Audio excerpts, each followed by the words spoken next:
No vídeo de hoje vamos ver uma fórmula matemática que mostra que só é possível confiar na nossa mente se Deus existir. Mas como sempre faço no canal, não vou deixar de analisar os contra-argumentos.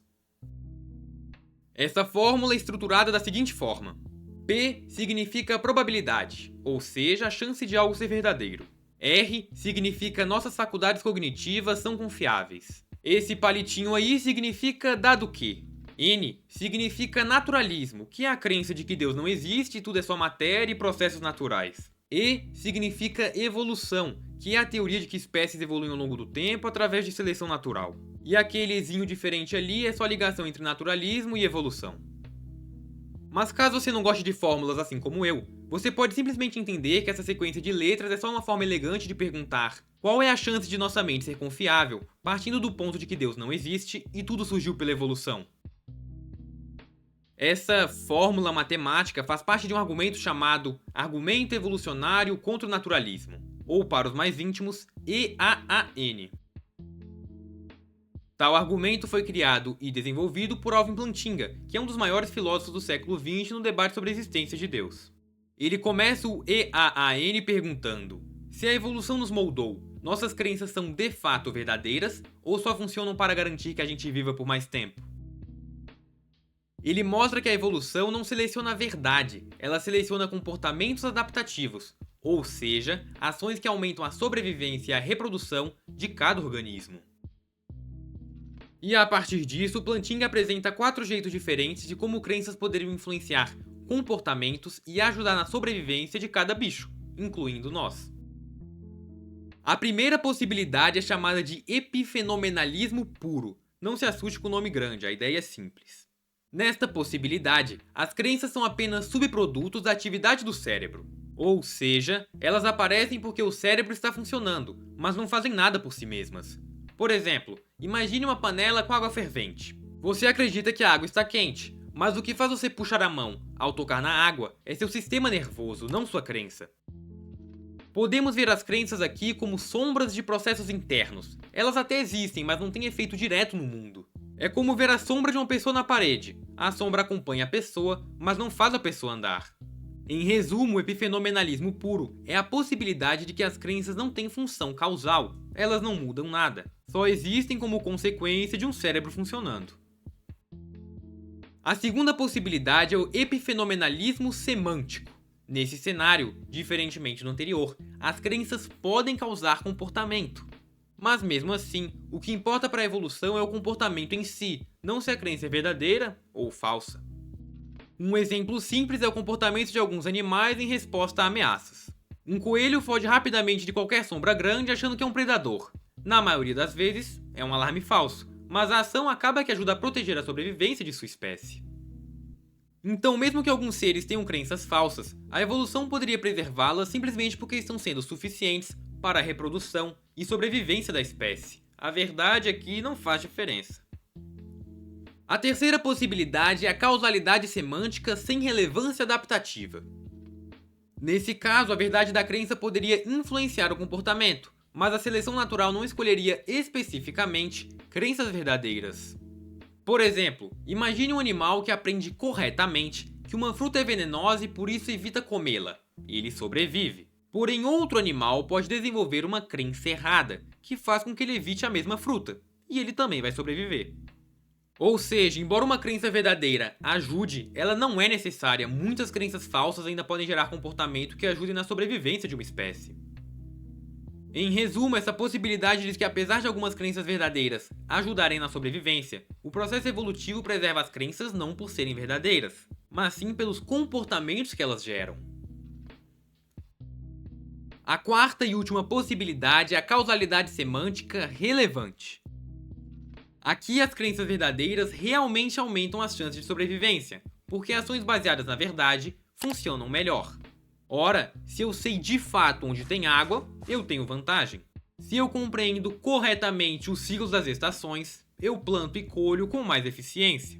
A verdade aqui parece indispensável. Afinal, como sobreviver sem saber onde encontrar recursos, por exemplo?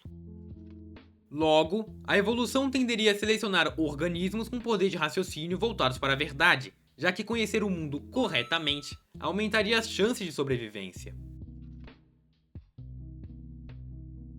Mas é aqui que Plantinga deixa o argumento mais interessante. Ele mostra que mesmo nesses casos, a verdade não é a única explicação possível para a sobrevivência. O segredo está em perceber que a evolução não seleciona crenças verdadeiras em si, mas comportamentos que ajudam a sobreviver. Ora, inúmeros tipos de crenças falsas podem levar exatamente às mesmas ações que uma crença verdadeira. E isso garantiria a sobrevivência sem exigir um conhecimento real do mundo. Pega um exemplo simples, uma busca por água. Um ser humano pode beber água porque tem a crença verdadeira, água hidrata e sem ela eu morro. Mas outro pode beber água porque acredita em uma mentira, tipo que um espírito mágico vive nos rios e se eu não beber da sua essência ele vai me punir. Nos dois casos a ação final é a mesma, beber água, e o resultado adaptativo também, sobreviver. Só que a seleção natural, sendo cega, não enxerga a diferença entre quem bebe por uma crença correta e quem bebe por superstição. Ela só percebe quem viveu tempo suficiente para deixar descendentes. Além disso, o fato de a evolução ser contingente, ou seja, de que ela poderia ter seguido milhões de outros caminhos possíveis, muda completamente a análise da quarta possibilidade. Segundo o naturalismo, sempre que aparece uma mutação no DNA de um organismo, ela não surge porque vai deixá-lo mais racional ou mais voltado para a verdade. Ela simplesmente acontece, por acaso, e só permanece se, por sorte, ajudar o organismo a sobreviver. Ou seja, nada fica guiando a evolução para que ela produza cérebros que pensam de forma verdadeira. Existe apenas um filtro cego. Se você sobrevive, a mutação fica. Se você morre, ela some. Essa contingência fica ainda mais clara quando percebemos que uma crença verdadeira, hoje, pode se tornar completamente inútil amanhã. Por exemplo, um grupo pode acreditar corretamente, durante uma estação chuvosa, que em certa região tem água. Essa crença vai manter o grupo vivo naquele momento. Mas quando passar a estação chuvosa, essa mesma crença pode se tornar falsa e até perigosa. Mas mesmo assim, o grupo pode sobreviver se decidir migrar para outro lugar.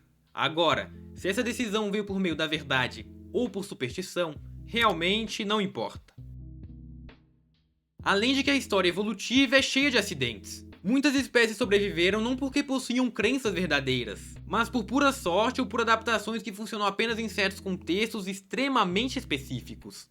Tipo o ornitorrinco que sobreviveu porque estava totalmente isolado lá na Austrália. Portanto, mesmo na possibilidade que parece mais provável, a de que crenças verdadeiras realmente ajudam na sobrevivência, a conclusão é a mesma.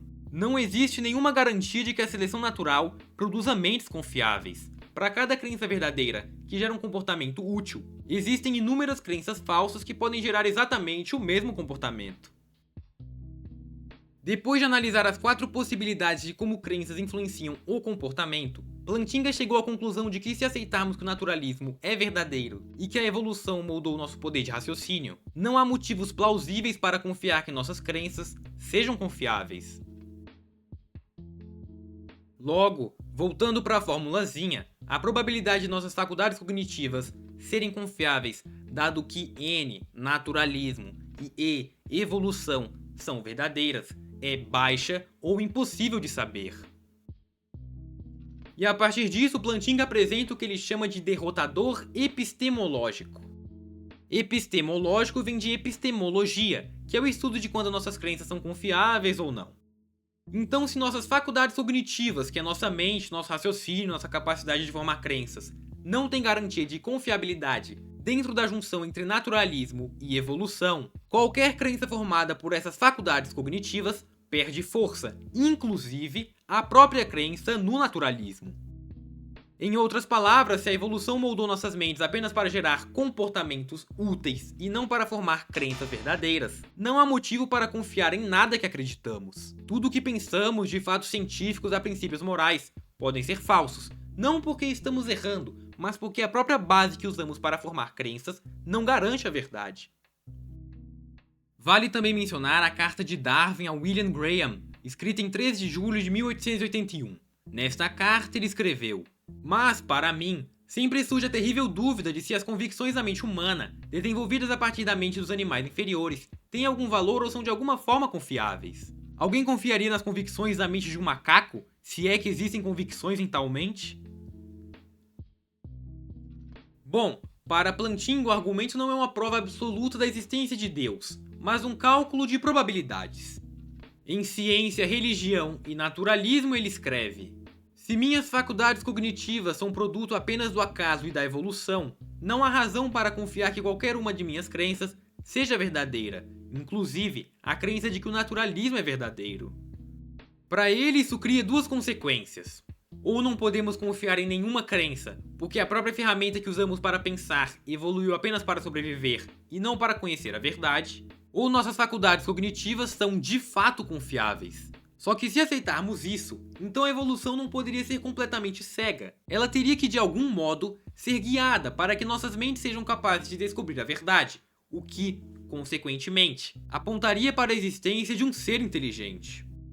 Plantinga afirma: a dúvida de Darwin sobre se nossa mente é confiável surge para naturalistas ou ateus, mas não para aqueles que acreditam em um Deus pessoal. Isso porque, se existe um Deus que nos criou à sua imagem, mesmo que ele nos moldasse por algum meio evolutivo, ele provavelmente gostaria que nos assemelhássemos a ele em sermos capazes de conhecer. Então a maior parte do que acreditamos poderia ser verdade, mesmo que nossas mentes tenham se desenvolvido a partir de animais inferiores. Resumindo tudo, para Plantinga, é mais provável que nossas faculdades cognitivas sejam confiáveis se um Deus pessoal guiou a evolução, do que se a evolução ocorreu de forma cega e sem direção. Mas como sempre digo, nem tudo são flores. Embora seja inegável que Plantinga teve um pensamento genial, tem alguns pontos que devem ser observados. O primeiro contra-argumento que veremos é o da modularidade da mente. A ideia dele é que nossa mente não é uma coisa única que precisa ser 100% confiável em tudo para funcionar. Pelo contrário, ela é formada por módulos, que são basicamente aplicativos dentro do nosso cérebro e cada um serve para resolver um tipo de problema diferente. Por exemplo, a gente tem um módulo para reconhecer rostos, que é o que faz você identificar alguém conhecido no meio de uma multidão. A gente tem um módulo para perceber o espaço, que nos ajuda a calcular distâncias e não sair esbarrando em tudo por aí. Temos um módulo também para entender linguagem, que nos faz compreender frases automaticamente sem muito esforço. E esses módulos funcionam em paralelo, cada um focado em uma tarefa específica. Além disso, eles também não precisam que todas as outras crenças estejam certas para que funcionem corretamente.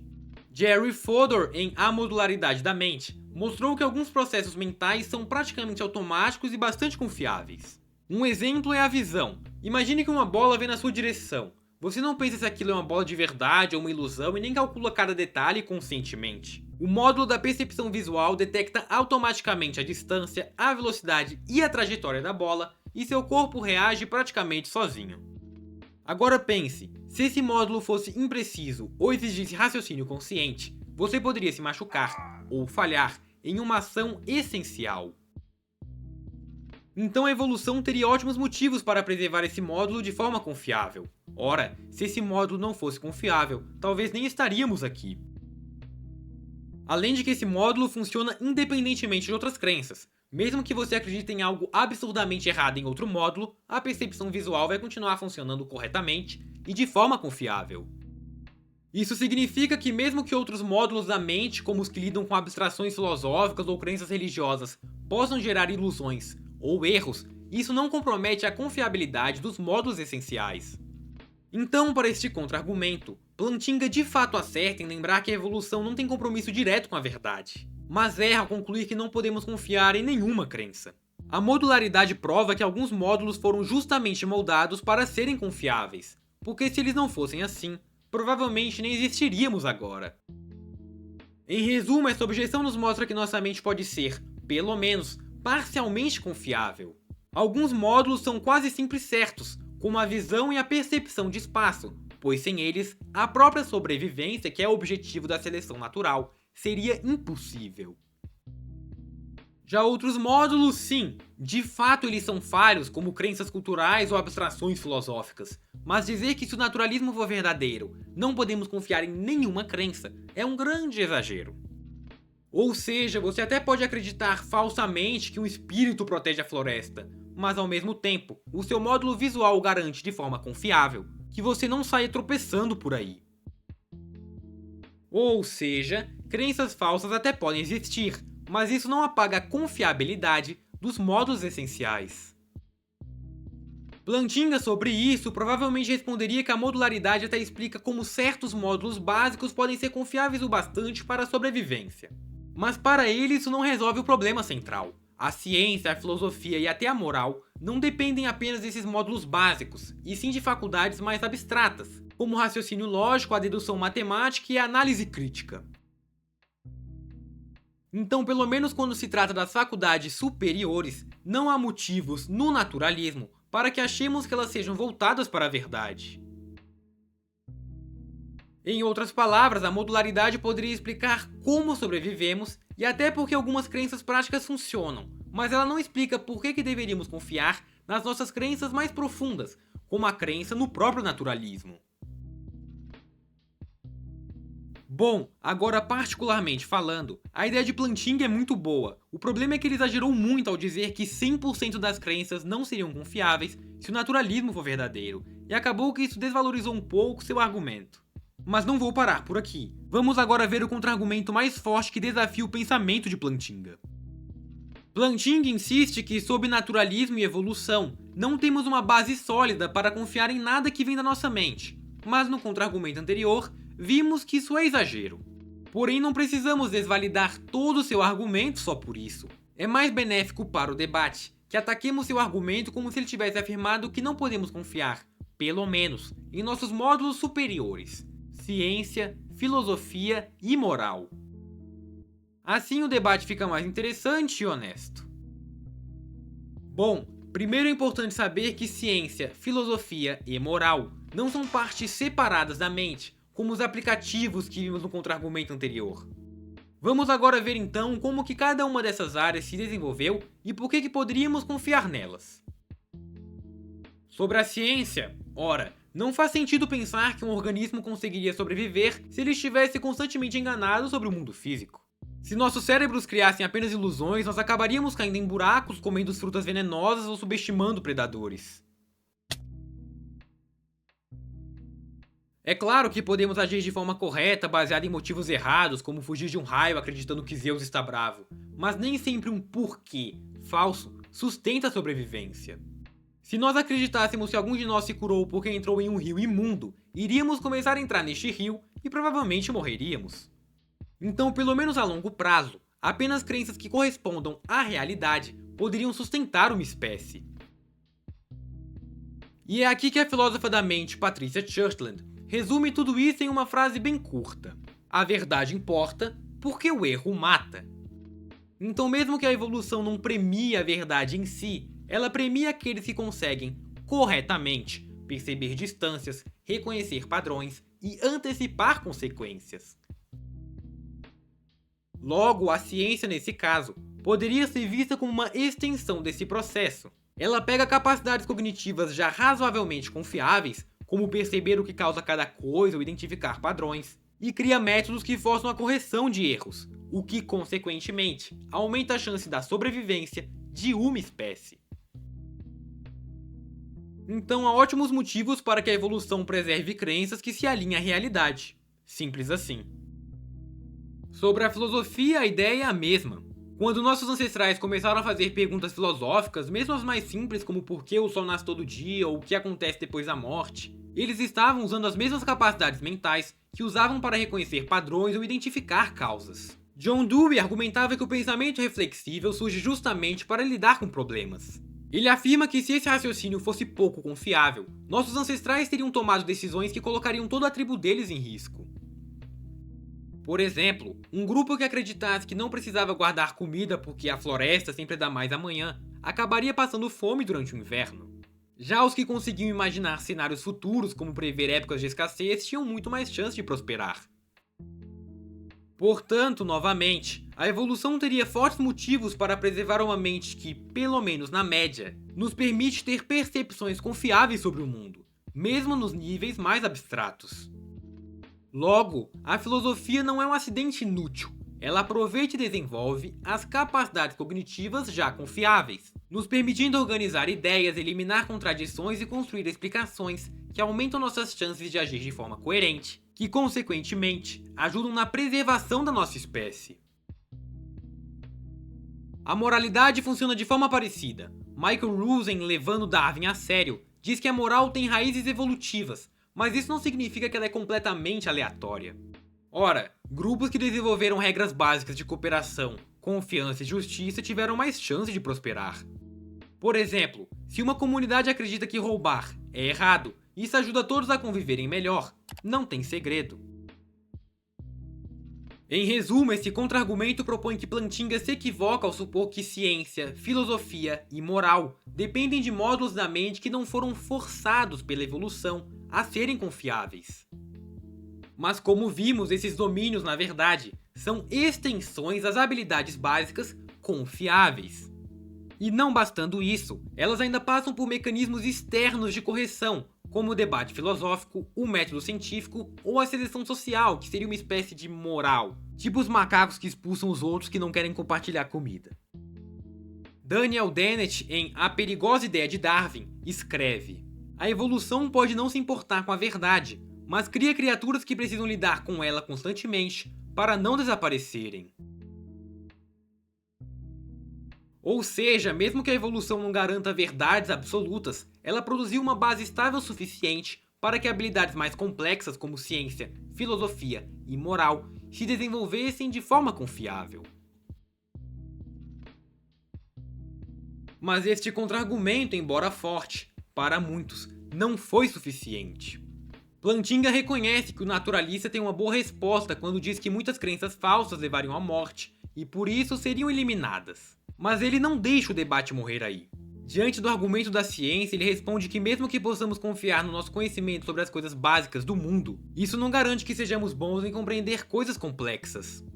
Perceber que água suja faz mal é uma coisa, explicar a gravidade ou Big Bang é outra história. Então, em sua visão, seria totalmente possível que a evolução nos desse uma visão funcional da realidade, que sirva para correr de predadores ou até achar comida, mas que nos deixe completamente enganados sobre a estrutura final do universo, por exemplo. Em outras palavras, ter crenças úteis não é o mesmo que ter crenças verdadeiras. Sobre a filosofia, Plantinga insiste que as intuições filosóficas poderiam ser completamente falsas e ainda assim úteis.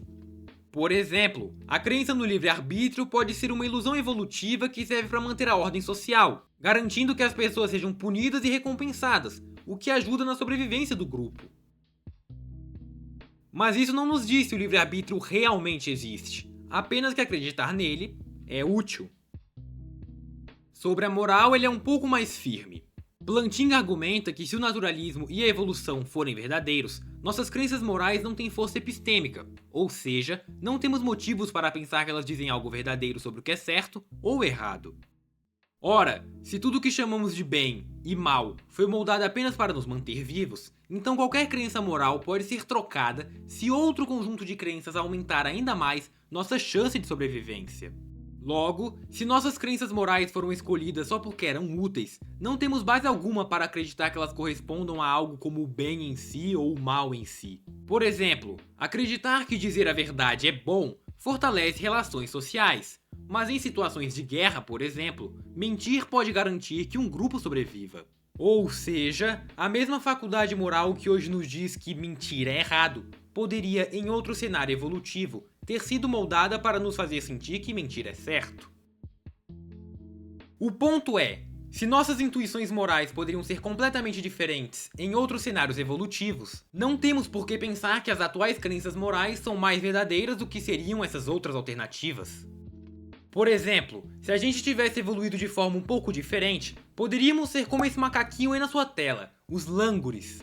Por terem evoluído em grupos pequenos e com fêmeas que só começam a ovular quando param de amamentar, quando um macho sobe no poder de um grupo, ele ganha o harém dele. E, como macho alfa, ele não quer descendentes de outro macaco, então ele simplesmente mata todos os filhos do macho anterior. Agora coloca isso no mundo dos humanos. Imagine que uma mulher separe e case de novo. Nós acharíamos absurdamente errado se o novo marido matasse os filhos do primeiro casamento dela. Só que se tivéssemos tido um pouco mais de azar, se é que possamos chamar assim, essa seria uma realidade comum. Então a suposta verdade moral seria apenas outra adaptação. Logo, se o que chamamos de certo e errado poderia ser completamente o oposto e ainda assim ter sido igualmente selecionado pela evolução, Não há motivo para acreditar que nossa moralidade atual aponte para algo realmente verdadeiro. E também é interessante dizer que se nossas intuições morais são apenas ferramentas moldadas para nos manter vivos, as leis que criamos para punir ou recompensar pessoas não podem afirmar que estão seguindo o que é justo de fato. No máximo, elas estão impondo o que hoje consideramos útil para a sobrevivência social. No fim, Plantinga conclui que se o naturalismo é verdadeiro e a evolução moldou nossa mente de forma cega, não há garantias de que nossas crenças sejam verdadeiras. Por outro lado, os contra-argumentos destacam que não podemos ignorar o fato de que certas capacidades cognitivas foram moldadas para funcionar de maneira confiável. Em resumo, podemos concluir que o argumento de Plantinga e seus contra-argumentos se complementam ao mostrar que a mente humana é poderosa e funcional, mas não infalível. A questão é, até onde nossa mente se mantém confiável? Podemos, sob o naturalismo, confiar na ciência avançada? Podemos, sob o naturalismo, confiar nas conclusões filosóficas sobre a causa última do universo? Porque uma hora nossa mente chega em seu limite. A questão que nos intriga é: onde que é este limite? Até onde nossa mente consegue nos levar? Aqui chegamos ao fim do vídeo. Peço que, se eu te fiz pensar, se inscreva no canal, deixe um like se quiser nos ajudar. Você também pode fazer parte da assinatura de membros, custa ali R$3, ajuda bastante o canal. De qualquer forma, obrigado por assistir.